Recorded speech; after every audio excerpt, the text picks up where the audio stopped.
पाकिस्तानी मईशत ने रवा माली साल कैसी कारकर्दगी दिखाई, मुल्क की मईशत को कौन कौन से चैलेंजेस दरपेश हैं, आइंदा माली साल का बजट कैसा होगा, क्या सस्ता होगा, क्या महंगा होगा, आम पाकिस्तानी के लिए इस बजट में क्या कुछ होगा, नए बजट में किन किन सेक्टर्स पर मजीद टैक्सेस लगाए जाएंगे, ये सवालात हम माहिरीन के सामने भी रखेंगे और जानने की कोशिश करेंगे इनके जवाबात। किन सेक्टर्स को टैक्स में रिलीफ मिलेगा और क्या आइंदा माली साल टैक्स अहदाफ हासिल हो सकेंगे, मईशत को किन किन चैलेंजेस का सामना रहेगा, IMF से नए कर्ज प्रोग्राम के लिए मुज़ाकरात कामयाब होंगे या नहीं और रोजाना बढ़ते सर्कुलर डेट से कैसे निपटा जाएगा, मुख्तलिफ सेक्टर्स में दी जाने वाली सब्सिडीज जारी रहेंगी या इन्हें कम या खत्म किया जाए। इन तमाम सवालात के जवाब जानने के लिए जियो न्यूज़ पर बजट की खुसूसी ट्रांसमिशन का सिलसिला जारी है।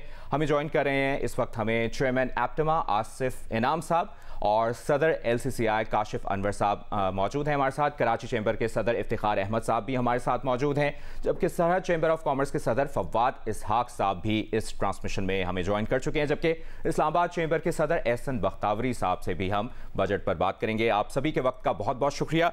सबसे पहले आसिफ इनाम साहब, आपसे डिस्कशन का आगाज़ करेंगे। बहुत से अहम सवालात हैं और हम चाह रहे हैं कि इनके जवाबात हम जानने की कोशिश करें। सनती शोबे की पैदावार 3.4% के बरक्स 1.2% रही और मैन्युफैक्चरिंग सेक्टर की पैदावार 4.3% हदफ के बरक्स 2.4% रही। इसकी क्या वजूहात हैं और अगर ओवरऑल आप बता सकें कि पिछले साल सनतों को किन मसाइल का सामना रहा? बिस्मिल्लाहिर्रहमानिर्रहीम। देखिए, सनतों को तो तकरीबन फॉर डिकेड्स जो है वो एनर्जी कॉस्ट का मसाइल का सामना है। इसमें हमारे पास रिलीफ पीरियड्स आ जाते हैं, जैसे एक ज़माने में 2000 में गैस आ गई जो 7, 8, 10 तक फिर चली गई फॉर पंजाब। सिंध में अल्हम्दुलिल्लाह वो अवेलेबल रही, अब वहाँ पे भी जो है वो उसके मसले आ गए। तो प्रॉब्लम ये है कि हमारा तकरीबन एज अ कंट्री जो है एंटी इंडस्ट्री बाइस है और उसके बाद मज़ीद जो बाइस है वो एंटी एक्सपोर्ट है। तो इसी वजह से आप देखें कि कभी भी हमारे मुल्क में एक्सपोर्ट जो है वो परमानेंट बेसिस पे नहीं पनप सकी। अब IT को ले लें तो $40 बिलियन की तो फ़िलिपीन की IT की एक्सपोर्ट है, उसके बरक्स हमारी हार्डली मेरे ख्याल में अभी हम 2 बिलियन पर भी नहीं पहुँचे। पोटेंशियल हर जगह है, मगर ये जैसे एनर्जी वगैरह की वजह से ये ना हम मैन्युफैक्चरिंग में आगे बढ़ सकें, ना हम जो है वो सर्विसेज में। टेक्सटाइल का मैं आपको ये बता सकता हूँ कि 30% ग्रोथ जो है वो हमारी एक्सपेक्टेड थी फॉर लास्ट 2 ईयर्स में, तो जिसके बरक्स जो है वो ऑलमोस्ट ज़ीरो या नेग्लिजिबल +-1-2 आप कह लें। तो वो 30% हमारा पोटेंशियल जो इन्वेस्टमेंट हुआ था वो सारा ज़ाया हो गया ड्यू टू नॉन अवेलेबिलिटी या एक्सॉर्बिटेंट प्राइसेस ऑफ एनर्जी। तो ये बहुत बड़ा लॉस हुआ है और ये अभी भी रिकवरेबल है अगर ये एनर्जी और दूसरे जो है वो मसले एड्रेस कर लिए जाएँ। अब हम ये देखते हैं कि एक मसला हल होता है, उससे पहले दूसरा मसला पैदा हो जाता है। अब देखें इंशाल्लाह बजट खैर खूबी से गुजर जाए, एनर्जी का मसला हल हो और कोई नया मसला पैदा ना हो जाए साथ में। सही। काशिफ अनवर साहब, कितनी इंपॉर्टेंट आसिफ इनाम साहब ने बात की है और जो मसाइल का जिक्र किया है, ये लॉस जिसका जिक्र कर रहे हैं वो आपको लगता है रिकवरेबल है?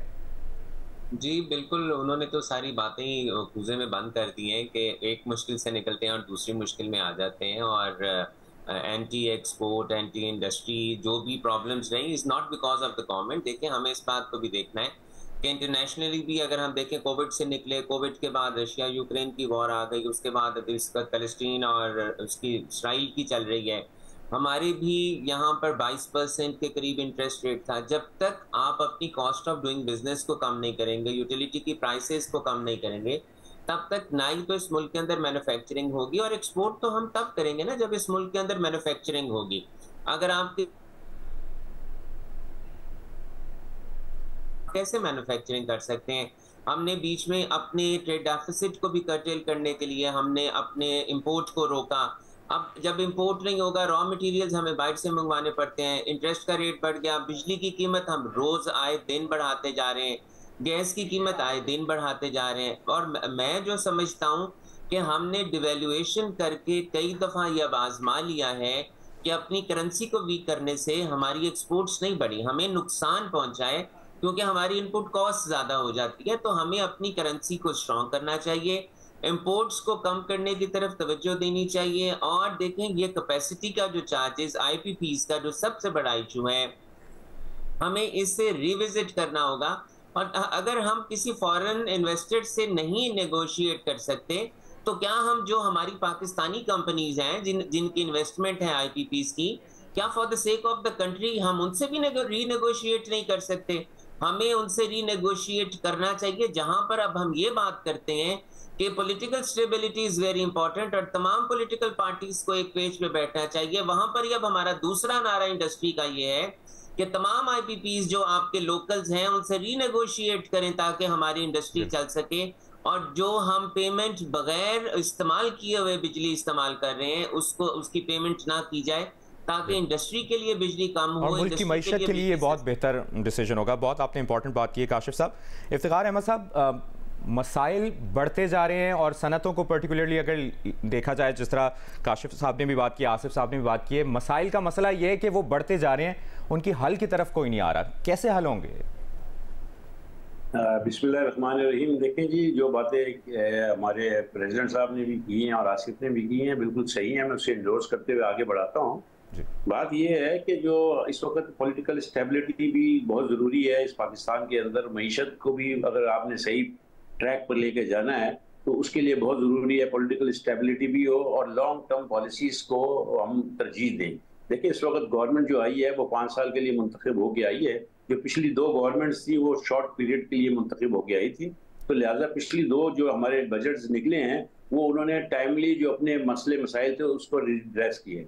और ये जो गवर्नमेंट आई है, ये चूँकि IMF का प्रोग्राम भी नया मिला है इन्हें, उसका प्रेशर भी है, उसके अलावा महंगाई का भी आप देख रहे हैं कितना जोर है, और उसके अलावा इंडस्ट्री का जो है पहिया बिल्कुल रुका हुआ है। इस वक्त इंडस्ट्री मईशत जो है वो बिल्कुल डाउनवर्ड ट्रेंड है बिकॉज ऑफ दी बिजली की प्राइजेस और जो गैस की प्राइजेस है उसकी वजह से हमारा पहिया बिल्कुल रुक गया है। हम उसको चाहते हैं रीड्रेस करें। जो ओगरा की प्राइस है, वो जो ओगरा ने प्राइस दी है उस प्राइस पर हम लेके आए गैस को, और जो नेपरा की प्राइस है, जो एक्चुअल प्राइस है, उस पर लेके आए, ना कि सारा सर्कुलर डेप्थ उस पर डालकर और इंडस्ट्री के ऊपर बोझ डाल दिया जाए। इंडस्ट्री का पहिया रुक जाएगा। इंडस्ट्री को चलाने के लिए, मईशत का पहिया चलाने के लिए बहुत ज़रूरी है कि हम ये जो एनर्जी प्राइसेस हैं इसको कंट्रोल करें। उसको जो एक्चुअल प्राइस है, IMF ये नहीं कहता कि ज़बरदस्त कर दें, IMF ये कहता है कि जो एक्चुअल प्राइस है उस पर आप लेके आएँ। तो जो एक्चुअल प्राइस है, हमारा भी यही कहना है कि ओगरा की जो एक्चुअल प्राइस है गैस की वो ले, और नेपरा की जो प्राइस है अपने मुनाफे के साथ वो ज़रूर ले, ताकि हम रीजन के साथ कम्पीट कर सके। इस वक्त हम रीजन से कम्पीटेबल नहीं है। अगर आप सिर्फ इलेक्ट्रिक की प्राइस इन सेंट्स लेते हैं तो जो रीजन है वो 4 से 8 सेंट पे देता है और हम 18 सेंट पर ले रहे हैं, तो हम कैसे एक्सपोर्ट कर सकते हैं? एक्सपोर्ट बढ़ाने की यही बात फवाद साहब से भी हम जानने की कोशिश करते हैं। एक्सपोर्ट हम कर ही नहीं सकते। बिल्कुल फवाद साहब, जो तीनों माहिरीन ने अपनी अपनी राय दी है, आपको भी यही लगता है कि कहीं ना कहीं सियासी डायलॉग के साथ साथ मुल्क की बेहतरी के लिए अब मुआशी डायलॉग का होना भी बहुत ज़रूरी? जी, सियासी डायलॉग तो बहुत ज़रूरी है, क्योंकि जब तक मुल्क में इस्तेकाम नहीं होगा तो तरक्की नहीं हो सकती। मुल्क में सिक्योरिटी नहीं होगी तो तरक्की नहीं हो सकती। Flight of capital and brain drain हो रहा है, उसकी वजह यही है इनसिक्योरिटी। दूसरी बात यह है कि जो हमारी पॉलिसीज़ बन रही हैं जी, अब IMF डिक्टेटेड पॉलिसीज़ हैं जो कि 76 साल हो गए हैं। ब्यूरोक्रेसी बजट बना रही है और हम कहीं नहीं पहुँचे। हमारे साथ जो ममालिक आज़ाद हुए या हमारे बाद आज़ाद हुए वो कहाँ के कहाँ पहुँच गए। UAE को देखें, रेगिस्तान में नखलिस्तान बन गए। हमें अपनी पॉलिसीज़ दुरुस्त करनी पड़ेंगी। हमारी इनपुट्स, जैसे कि मेरे दोस्तों ने बताया कि बिजली हम 18-19 सेंट पे ले रहे हैं, जबकि डेवलपिंग कंट्रीज़ जो एडजॉइनिंग ममालिक के 4 से 8 सेंट से ज़्यादा रेट नहीं है। हमारा गैस जो है 2700 रुपये पर MMBTU इंडस्ट्री को दिया जा रहा है, जबकि ओगरा की कैलकुलेशन के मुताबिक इसका रेट 1250 रुपये पर MMBTU होना चाहिए। हमारा मार्कअप रेट जो है वो अभी तक 25% पे कर रही थी इंडस्ट्री, अब 1.50 बेसिक पॉइंट्स कम हुए, लेकिन इससे कोई मरी हुई इंडस्ट्री जिंदा होने का कोई इम्कान नहीं है जब तक कि हमारा मार्कअप रेट सिंगल डिजिट के ऊपर नहीं आता। हमारा बिजली का रेट 8-9 सेंट पे नहीं आ जाता, हमारे गैस के रेट 1250 रुपये पर MMBTU नहीं आता, हम दुनिया में कंपेटिटिव नहीं रहेंगे। दूसरा, इसके बाद हमारे यहाँ जो टैक्सेस हैं उनकी भरमार है।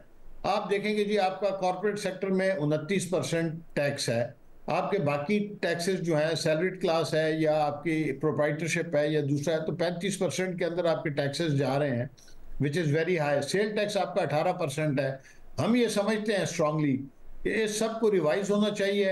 और अब ये जो बजट बनना है इसके अंदर chambers of commerce and industry, federation of chambers of commerce and industry, ICAP और पाक फौज का इकोनॉमिक विंग, इसकी शमूलियत बड़ी ज़रूरी है क्योंकि मेन स्टेक होल्डर्स हम लोग हैं। हमारी राय के बगैर हमारे जो ब्यूरोक्रेट भाई हैं वो IMF की डिक्टेट्स के मुताबिक दफ्तर में बंद बजट बना देते हैं और फिगर्स का हेर फेर करते हैं और उसके अंदर नाकामी हो जाती है।